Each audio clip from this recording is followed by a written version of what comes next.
Hi everyone, welcome to the new tutorial about guitar in Partimento. Today we are going to deal with the first schema.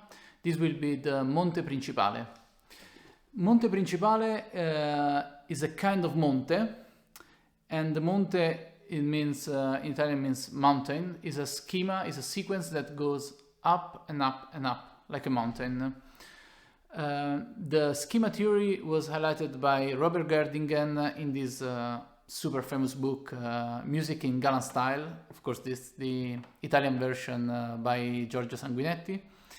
And is a very important book because it talks about the schema theory for analyzing music. It means Robert Gerdingen talks about some historical schemas.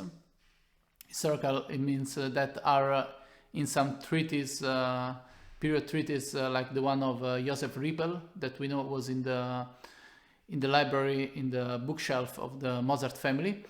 A treatise where he talks about the monte, the fonte, and the ponte.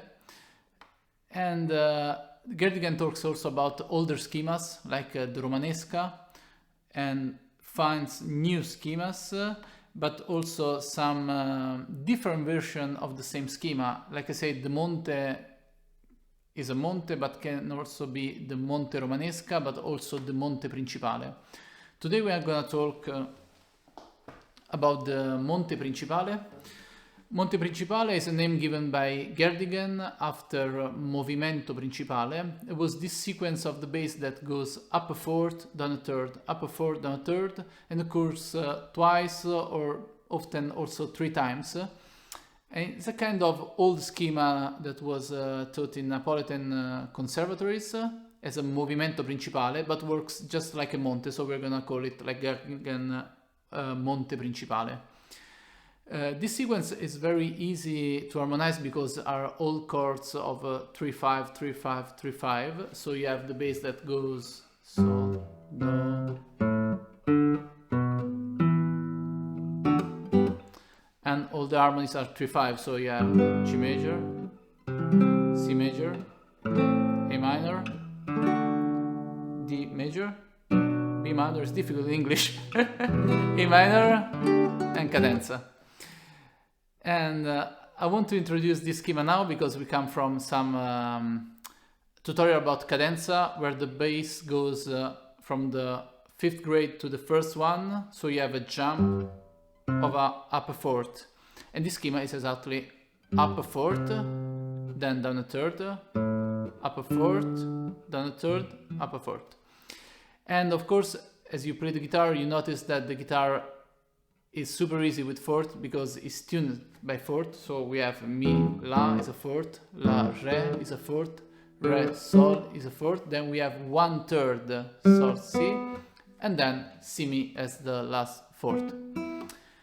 That's why on the guitar it's super easy to play up a fourth or open string or always on the same fret with closed strings. And this schema comes with several possibilities of voice leading in the melody. The easiest one is, let's say, the barré version.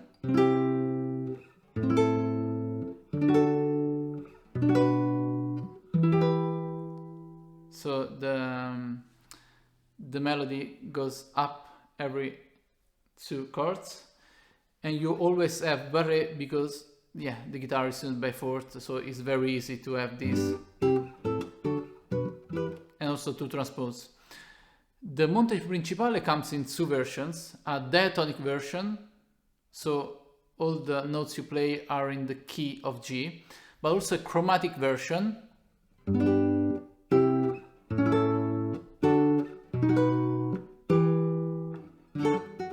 and cadenza. And this is not a modulating version, but it occurs because in the time when the Monte principale was used and was taught, the people was not thinking about tonality, but they were thinking about hexachord. People were taught about solmization in the school, in the music school, in the old conservatories. So they didn't think about modulating, but more about using another hexachord at that moment in the melody. So you can do both the version diatonic and chromatic. So another melody can be diatonic or chromatic.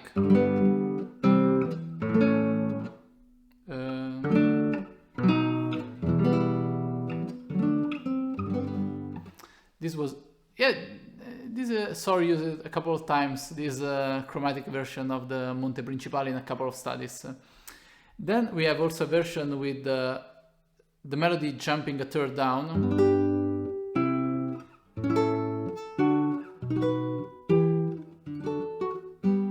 And you can add passing note to this jump of the third.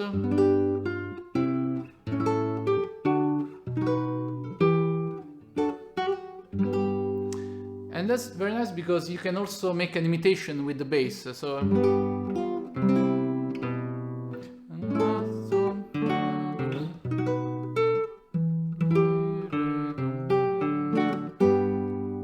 and close with the cadenza you prefer. Then the schema is also very nice because you can have a canon at the fifth on this bass. So while the bass goes, you can start the melody doing, and if you put together, it sounds like this.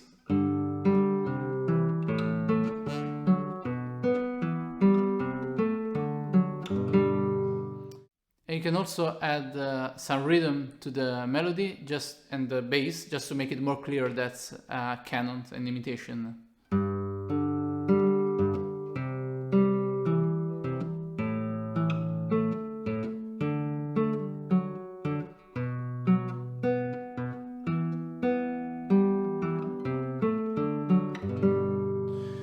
And you can also put passing notes both in the melody and the bass to make it better.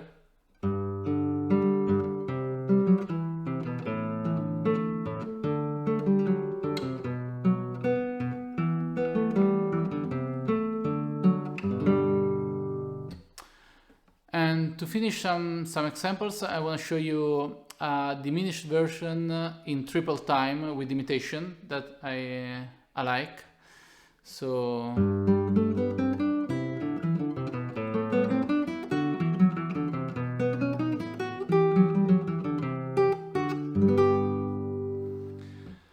and that's it. I suggest you to always transpose this material because it's very useful and it develops your imagination, but also the control you can have of the music. So once you did the dun, dun, dun, dun, dun, dun, dun, dun, dun, dun, you finish with the cadenza, you go down a third, major 6, and then